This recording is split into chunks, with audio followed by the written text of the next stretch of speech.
கந்த சஷ்டி 6 நாள் விரதம் இருப்பவர்கள் இந்த விஷயங்களை மட்டும் செய்யக்கூடாது. செய்தால் விரதம் இருந்த பலனை கிடைக்காது. கந்த சஷ்டி 22ஆம் தேதி ஆரம்பித்து 27ஆம் தேதி சூரசம்ஹாரத்துடன் நிறைவு பெறுகிறது. இந்த நாளில் நாம் என்னென்ன செய்யக்கூடாது என்பதை இந்த வீடியோ மூலம் தெரிந்து கொள்வோம். நீங்கள் முருக பக்தர் என்றால் ஓம் சரவணபவா என்று கமெண்ட் செய்துவிட்டு நமது ஆறுபடைவேலன் சேனலை சப்ஸ்கிரைப் செய்து கொள்ளுங்கள்.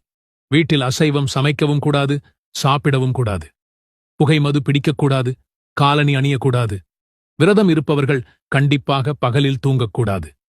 தீட்டு வீட்டிற்கு செல்லக்கூடாது, கடைகளில் சாப்பிடக்கூடாது. தரையில் சுத்தமான அல்லது புது துணி விரித்து உறங்கலாம். கந்த சஷ்டி 6 நாளும் கண்டிப்பாக தலைக்கு குளிக்க வேண்டும்.